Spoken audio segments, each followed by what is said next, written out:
कुण्या राजाची गतू राणी या मालिकेच्या 16 ऑक्टोबरच्या भागामध्ये इकडे आता गुंजा अस्वस्थ असते, कारण ज्या वेळेला ती मागे येऊन उभी राहते तर कबीरला वाटलेलं असतं की आपल्या मागे मृण्मयी चाले, म्हणून तो गजरा घेऊन गुंजाला देण्यासाठी म्हणजेच मृण्मयीला देण्यासाठी मागे वळतो. तितक्यात लाईट येतात आणि मृण्मयी समोर येऊन उभी राहते. मृण्मयी म्हणते, कबीर तू आणि गुंजाला काही देत आहेस? कबीर काय चाललंय तुझं हे? कबीर तू मला फसवतो आहेस असं म्हणत मृण्मयी एकच गोंधळ घालते. कबीर तिला समजवण्याचा प्रयत्न करत असतो, पण मृण्मयी काही ऐकत नसते आणि ती सांगत असते, तू फसवतोयस कबीर, तू असं कसं वागू शकतोस? कबीर म्हणतो, मृण्मयी अगं ऐक तरी, तू जे पाहतेस ते सत्य नाहीये. तितक्यात तिथे गुंजा आहेत. गुंजा म्हणते, मृण्मयीताई माझं ऐका ना. त्यावरती मृण्मयी म्हणते, गुंजा तू गप्प बस, कबीर मला तुझ्याकडून उत्तर पाहिजे आहे. कबीर तिला समजावून सांगण्याचा प्रयत्न करत असतो, पण मृण्मयीला काही ऐकूनच घ्यायचं नसतं. ती एकच घोषा लावत असते. कबीर म्हणतो, ऐक तरी ऐक तरी. मृण्मयी काहीच ऐकत नाही. मग गुंजा म्हणते, मृण्मयीताई 1 मिनिट ऐका. बाहेरून दाराला कडी आहे रूमच्या. मला कुणीतरी रूममध्ये लॉक केलं होतं. मी खिडकीतून पळून आले, लाईट नव्हत्या म्हणून मी दरवाजातून आत आले साहेबाला सांगायला, तर मला साहेबाने मृण्मयीताई समजले आणि मागे वळले. तितक्यात लाईट आला आणि तुम्ही आलात. पण मृण्मयी काही विश्वास ठेवायला तयार नसते. गुंजा म्हणते, ऐका तरी मी काय बोलते, तुम्ही चला माझ्यासोबत. असं म्हणत मृण्मयीचा हात धरून तिला आता गुंजा दाराकडे नेते. दाराकडे नेऊन गुंजा तिला म्हणते, हे बघा मी या रूममध्ये लॉक होते. रूमला बाहेरून कडी आहे, अजून पण कडीच आहे. घरामध्ये दुसरं कोणीच नाही आहे आणि मी आतमध्ये होते. चला मी तुम्हाला आत दाखवते. असं म्हणत गुंजा दार उघडून आत जाते आणि म्हणते, हे बघा तुम्ही मला बिना ओढणीची कधी पाहिलेत? माझी ओढणी ही बघा इथे पडलेली आहे आणि या खिडकीतून उडी मारून मी खाली गेले होते. मदतीची हाक मागण्यासाठी कुणीच घरात नव्हतं. मला कुणी इथं सोडवायला पण नव्हतं. आणि हे बघा माझं बॅग बघा, ती बॅग बघा, माझी ट्युशनची बॅग ती तिथे पडलेली आहे.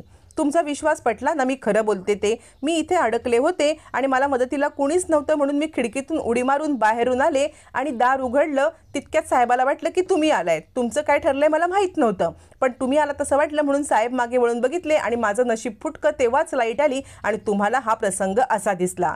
मी किती कम नशिबी आहे, माझ्यामुळे दरवेळेला तुम्हाला त्रास होतो.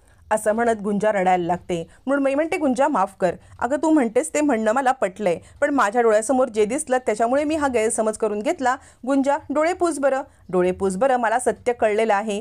याच्यावरती कबीर विचार करतो, मृण्मयी किती साधी आहे ना, म्हणजे एखाद्या छोट्याशा गोष्टीवरती पण पटकन विश्वास ठेवते आणि अशा मुलीला मी तिला फसवतोय यासारखं दुसरं दुःख नाहीये. मी मृण्मयीला फसवणं चुकीचं आहे. मला मृण्मयीला सगळं सांगायलाच पाहिजे. आज नाही तर कधीच नाही. आज जर मी मृण्मयीला सत्य सांगितलं नाही तर खूप उशीर होईल. कबीर म्हणतो, मृण्मयी मला तुला बोलायचं आहे. गुंजा तू बाहेर हो बरं. याच्यावरती गुंजा म्हणते, साहेबा काय? याच्यावरती कबीर खूप चिडतो आणि म्हणतो, गुंजा आत्ताच्या आत्ता इथून बाहेर हो. मी तुला म्हटलेलं कळत नाहीये का? बाहेर हो. असं म्हणत तो गुंजाला घराबाहेर काढतो. गुंजा विचार करते, आता नक्की साहेब मृण्मयीताईला काय सांगणार आहेत? नक्की काय त्यांच्या डोक्यात चालू आहे? गुंजाला काहीच कळत नसतं. गुंजा विचारच करत बसते. त्यावेळेला मृण्मयी म्हणते, कबीर बोल ना, काय म्हणतोयस तू? कबीर म्हणतो, मृण्मयी मला तुला सगळं सत्य सांगायचं आहे. तू पटकन किती का कुणावरती विश्वास ठेवते? मृण्मयी म्हणते, का रे कबीर तू असं का म्हणत आहेस? याच्यावरती कबीर म्हणतो, नाही तू पटकन विश्वास ठेवत जाऊ नकोस. याच्यावरती मृण्मयी म्हणते, मी कुणावर विश्वास ठेवलाय? मी तुझ्यावरतीच ठेवलाय ना. तू माझा कधीच विश्वासघात करणार नाहीस याची मला खात्री आहे. असं म्हणत ती आता कबीरच्या डोळ्यात पाहते आणि एकदम चपापते. कबीर काहीतरी लपवतोय हे मृण्मयीला कळतं आणि ती म्हणते, खरंच विश्वास ठेवू ना मी तुझ्यावरती? याच्यावरती कबीर म्हणतो, मला तुला खूप महत्त्वाची गोष्ट सांगायची आहे. याच्यावरती मृण्मयी म्हणते, बोल ना, काय सांगायचं आहे? आता मात्र कबीर डोळ्यात डोळे घालत मृण्मयीला सांगतो, मी डोंगरवाडीला गेलो होतो ना, तेव्हा माझं आणि गुंजाचं तिकडे लग्न लागलेलं आहे. हे एकच वाक्य मृण्मयी ऐकते आणि ती खूप हायपर होते. हायपर झालेली मृण्मयी म्हणते, काय गुंजासोबत लग्न? कबीर म्हणतो, ऐक, माझं सत्य सांगून झालेलं नाही. मी अजूनही अर्ध सत्यच तुला सांगितलेलं आहे. पुढचं ऐक. त्यावरती आता मृण्मयी चिडते आणि म्हणते, काय अर्ध सत्य? अरे पण तुझं लग्न झालं हे सत्य आहे ना? याच्यावरती कबीर म्हणतो, हे सत्य आहे, पण तू पुढचं सत्य पण ऐकायला पाहिजेस. मृण्मयी म्हणते, नाही मला आता पुढचं सत्य बित्य काही ऐकायचं नाही आहे. मला कळलेलं आहे की तुझं गुंजासोबत लग्न झाले, बस माझ्यासाठी एवढंच भरपूर आहे. कबीर म्हणतो, मृण्मयी तू चुकीचा समज करतेस. मृण्मयी म्हणते, लग्न झालंय की नाही एवढं पुन्हा एकदा सांग. कबीर म्हणतो, लग्न झालंय पण. आता मात्र खूप चिडलेली मृण्मयी म्हणते, मला पुढचं काही ऐकायचं नाही. कबीर तू माझी फसवणूक केलीस. कबीर तू माझी फसवणूक केलीस. असं म्हणत मृण्मयी चिडते. रागारागात दरवाजा उघडून ती रडत रडत बाहेर निघून जात. कबीर तिला आवाज देत असतो, मृण्मयी थांब, मृण्मयी थांब. आता हे सगळं गुंजा बघते आणि ती आता कबीरकडे येते आणि म्हणते, साहेबा काय झालं, का अशा मृण्मयीताई रडत रडत गेल्या, काय झालंय नक्की सांगा ना, मला काय झालंय हे कळलंच पाहिजे. असं म्हणत गुंजा आता एकच गोंधळ घालते. कबीर आत येतो. गुंजा म्हणते, तुम्ही काय सांगितलं मृण्मयीताईंना, मला हे कळलंच पाहिजे की मृण्मयीताईंना काय सत्य तुम्ही सांगितलं ते. याच्यावरती कबीर म्हणतो, गुंजा शांत हो. गुंजा म्हणते, नाही साहेबा, तुम्ही काय सांगितलं मला कळलंच पाहिजे. याच्यावरती कबीर म्हणतो, जे खरं होतं ना ते सगळं मी मृण्मयीला सांगितलंय. त्याच्यावरती गुंजा म्हणते, काय. कबीर सांगतो, हो, आपल्या लग्नाचं सत्य जे मी तिला आधीच सांगायला हवं होतं, कदाचित चित्र वेगळं असतं. आता मात्र गुंजा म्हणते, साहेबा तुम्ही काय केलं, या सगळ्याची बोच मृण्मयीताईला किती लागेल तुम्हाला कळतंय का. तुम्ही तुमचं सत्य सांगितलं पण त्यांच्या जीवाला काय घाव होतील ते तुम्हाला कळतंय का. कबीर म्हणतो, आणि जे सत्य लपवलं होतं त्यामुळे पण तिला त्रासच होत होता की, बघितलंस ना तू. मला असं वाटतंय की तिला सत्य सांगून मी बरंच केलेलं आहे.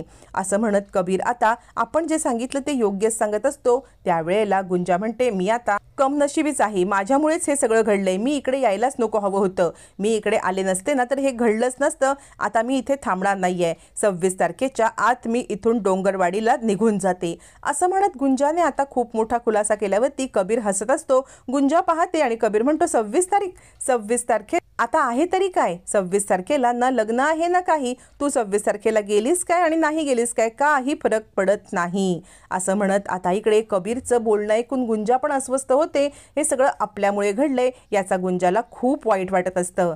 गुंजा आता डोक्याला हात लावते आणि रडायला लागते. कबीर म्हणतो, आता लपवण्यासारखं काहीच नाहीये, आता मला हे सत्य घरच्यांना पण सांगायला पाहिजे, सगळ्यांना सत्य सांगायला पाहिजे, हीच ती वेळ आलेली आहे, आता सत्य लपवण्यात अर्थ नाही. असं म्हणत कबीरने खूप मोठी आता घोषणा केलेली असते आणि कबीर सगळ्यांना सत्य सांगण्यासाठी बोलवतो. पण इकडे वेगळीच घटना घडते. त्याच वेळेला जेव्हा मृण्मयी घरी येते, मृण्मयी आतमध्ये विषाची बॉटल घेऊन जाते आणि सगळे ते आता तिला अस्थमाचा अटॅक येतो आणि ती पंप सुद्धा खाली पडतो आणि मृण्मयी खाली पडते. मृण्मयीने खूप सारा गोंधळ घातलेला असतो, खूप सारा आरडाओरडा करत वस्तू पाडलेल्या असतात. बाहेर आता मृण्मयीची आई, वडील आणि आजी तिघजण दार उघड म्हणत असताना कबीरने सगळ्यांना बोलवलेलं असतं. सगळ्यांना सत्य सांगण्यासाठी कबीरने एकत्र बोलवलं असताना मधूला फोन येतो सर्वेश्वरचा आणि मृण्मयीची अवस्था सांगितली जाते. मग मधू मटकन खाली बसते तर गुंजा म्हणते, आय काय झालं बोल तरी. मधू सगळ्यांना सांगते, मृण्मयी, कबीर मृण्मयी. आता मृण्मयीला हॉस्पिटलाइज केलेलं असतं. मृण्मयीची अवस्था बघून आता मात्र सगळ्यांना धक्का बसतो. या एका अघटित घटनेमुळे कबीर घरच्यांना सत्य सांगायचं राहून जातं. पण मृण्मयीच्या या अवस्थेला कबीरच कारणीभूत आहे हे फक्त कबीर आणि गुंजाला माहिती असतं. आता मालिकेमध्ये एक वेगळाच टर्निंग पॉईंट आलेला आहे की मृण्मयीला सत्य समजलंय पण अजूनही बाकी सगळ्यांना सत्य समजलेलं नाहीये. मृण्मयीच्या एका निर्णयावरती तिघांचं भवितव्य अवलंबून आहे. आता या सगळ्यामध्ये मृण्मयी काय निर्णय घेणार हे पाहणं फारच रंजक ठरणार.